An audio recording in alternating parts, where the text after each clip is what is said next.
हम पहले ही टैक्सी का भुगतान कर चुके हैं, मैंने कहा। तो तुम अभिनय कर सकती हो कि सब ठीक है। इसे एक बजट अभ्यास के रूप में देखो। मेरी माँ और मैं कैंपस के बाहर टैक्सी स्टैंड की ओर चल पड़े। उसे ये देखने का कोई मन नहीं था कि श्री गांधी कहाँ रहते हैं। साबरमती आश्रम, जो शहर के बाहरी इलाके में था, एक प्रमुख पर्यटक स्थल था। अनन्या ने टॉपेज से छोटे पैकेटों में लंच पैक करवा लिया था। उसके अनुसार साबरमती नदी के पास कहीं पिकनिक करना एक कोडक मोमेंट होगा। बेशक उसे यह नहीं पता था कि वो कोडक मोमेंट क्या था जब मेरी माँ ने कुछ दक्षिण भारतीय अभिनेत्री के बारे में सार्थक टिप्पणियां की थीं। हमने एक क्वालिस बुक की थी, मैंने ड्राइवर से कहा, जो एक इंडिका के पास खड़ा था। अनन्या और उसका परिवार पहले ही टैक्सी स्टैंड पर थे। उसकी माँ वैसी लग रही थी जैसे उसने अभी अभी कोई शिकायत करने की सत्र समाप्त किया हो, शायद उसकी स्वाभाविक अभिव्यक्ति। क्वालिस चुनाव ड्यूटी पर है। हमारे पास यही है। ड्राइवर ने अपने हाथ में तंबाकू दबाया। हम सभी कैसे फिट होंगे? मैंने सोचा, हम दोगुने यात्री लेकर चलते हैं, सख्त बैठेंगे, ड्राइवर ने कहा। हम ऑटो ले लेते हैं, मैंने कहा। मैं ऑटो नहीं लूंगी, मेरी माँ ने कहा, और पीछे की सीट पर बैठ गई। तुम सामने बैठ सकती हो और मैडम को अपनी गोदी में बैठा सकती हो, ड्राइवर ने अनन्या को मेरी ओर इशारा करते हुए कहा। अनन्या की माँ ने ड्राइवर को घूर कर देखा, इतनी ताकत से कि वह बाकी दिन के लिए चुप हो गया। माँ, क्या तुम ऑटो ले सकती हो? अनन्या ने अपनी माँ से पूछा। क्यों, हमने इसके लिए भी भुगतान किया है, उसने कहा। कुछ इल्ला इल्ला। सरी अम्मा, अनन्या ने कहा। आखिरकार हम एक समझौते पर पहुंचे। अनन्या के पिता सामने बैठे, अनन्या उनकी गोदी में। अनन्या की माँ पीछे बैठी थी, अपने बेटे को गोदी में लिए। मेरी माँ पहले ही ड्राइवर के पीछे वाली खिड़की वाली सीट पर बैठ चुकी थी। मैंने बीच में दोनों महिलाओं के बीच खुद को समेट लिया। साबरमती आश्रम कैंपस से 8 किलोमीटर दूर है। 20 मिनट की यात्रा चुप्पी के कारण 1 घंटे की तरह महसूस हुई। अनन्या ने अपने माता पिता से बातचीत करने की कोशिश की। वे सिर खिड़की से बाहर निकालकर उसे सुनने का नाटक करते रहे। मेरी माँ ने एक पैकेट नेस बिस्किट निकाले और बिना किसी को ऑफर किए खाने लगी। उसने एक बिस्किट लिया और मेरे मुंह में डाल दिया, ताकि मातृत्व अधिकारों का दावा कर सके। बेशक मैं मना नहीं कर सका। सब लोग इतने चुप क्यों हैं? अनन्या ने मुझे पूछा जैसे हम आश्रम के टिकट काउंटर की ओर बढ़ रहे थे। मेरी माँ ने कन्वोकेशन में एक बेवकूफ़ी की टिप्पणी की थी, मैंने कहा, यह उम्मीद करते हुए कि अनन्या विस्तार से नहीं पूछेगी। क्या कहा था? अनन्या ने कहा, और 6 टिकटों के लिए पैसे निकालने लगी। यह महत्वपूर्ण नहीं है, लेकिन तुम्हारे माता पिता उसके बाद चले गए थे। क्या कहा था उसने? अनन्या ने जिद की। कुछ नहीं, कुछ दक्षिण भारतीय महिलाओं के बारे में लूज या कुछ ऐसा। कोई बड़ी बात नहीं। क्या? अनन्या ने मुझे हैरान होकर देखा। मैंने नहीं कहा, उसने कहा। बेवकूफ़ी की टिप्पणी है, इसे नज़रअंदाज करो। मुझे नहीं पता क्या कहूँ, अनन्या ने कहा। कुछ नहीं, चलो सबको फिर से बात करने दें, मैंने कहा, जब हम मुख्य प्रवेश द्वार की ओर बढ़े। हम आश्रम में अंदर गए।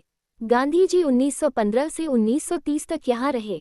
प्रसिद्ध नमक मार्च इस आश्रम से शुरू हुआ था। अनन्या ने एक गाइड नियुक्त किया, किसी खास कारण के बिना बस सभी को एक साथ चलते रखने के लिए। हम प्रदर्शनों से गुजर रहे थे, गांधी जी की विभिन्न तस्वीरें, चित्र, पत्र और लेख। और जब श्री गांधी 1930 में दांडी मार्च के लिए निकले थे, तो उन्होंने कसम खाई थी कि वह तब तक आश्रम वापस नहीं आएंगे जब तक भारत को स्वतंत्रता न मिल जाए, गाइड ने एक अभ्यासित नाटकीय आवाज में कहा। और उसके बाद वह कभी वापस नहीं आए। क्या वह भारत के स्वतंत्र होने के बाद लौटे थे? अनन्या की माँ जानना चाहती थी। अफसोस, गाइड ने आह भरी, वह नहीं लौट सके। वह स्वतंत्रता के 6 महीने भीतर मारे गए थे। मेरी माँ, जो सवाल पूछने में पीछे नहीं रहना चाहती थी, गाइड की ओर मुड़ी। ये दांडी मार्च क्यों कहा गया? क्योंकि उन्होंने लाठी ली थी। गाइड हंसा, जैसे उसकी सभी आदतें, उसका हंसना भी नाटकीय था। हम भारत के सबसे महान आदमी के बारे में कितना कम जानते हैं। नहीं मैम, दांडी एक जगह का नाम है जो यहाँ से 500 किलोमीटर दूर है। गाइड ने हमें एक मानचित्र का प्रदर्शन किया और तटीय नगर को दिखाया। अनन्या की माँ ने अपने पिता की ओर मुड़कर तमिल में कुछ कहा। कुछ हिल्ला नॉलेज पंजाबी लोग कुछ। सरी, अनन्या के पिता ने संक्षिप्त उत्तर दिया, मानचित्र में गहरे मग्न। अनन्या की माँ फिर बोली, बौद्धिक रूप से, सांस्कृतिक रूप से शून्य, कुछ क्रॉस अनपढ़ कुछ। मुझे नहीं पता कि अनन्या की माँ को अपने द्वारा इस्तेमाल किए गए कुछ अंग्रेजी शब्दों का एहसास था या शायद उसने जानबूझकर उन्हें बोला था। उसने अपनी वापसी की। मेरी माँ ने ये सुना और मुझे देखा। गाइड चिंता में था क्योंकि उसकी टिप खतरे में थी। तो देखिए, गांधी जी दृढ़ विश्वास रखते थे कि सभी भारतीय एक हैं। वैसे भी अब गांधी जी की व्यक्तिगत वस्त्रों को देखिए। इस तरफ कृपया, गाइड ने कहा, दोनों माओं के बीच आंटाकटिक नजरों को तोड़ते हुए। हम आश्रम परिसर में एक पेड़ के नीचे लंच के लिए बैठ गए, जैसे हम मौत की सजा के कैदी हों। सभी चुपचाप खा रहे थे जब अनन्या ने खबर दी, हम एक दूसरे को पसंद करते हैं। सभी एक दूसरे को भ्रमित होकर देखने लगे। इस समूह में अधिकांश लोग एक दूसरे को पसंद नहीं करते थे। कृष और मैं, हम एक दूसरे को पसंद करते हैं, अनन्या मुस्काई। मैंने कहा था, मुझे कुछ संदिग्ध सा महसूस हुआ। मेरी माँ ने अपनी चपाती तोड़ी। कुछ संदिग्ध नहीं है, चिंता करने जैसी कोई बात नहीं है।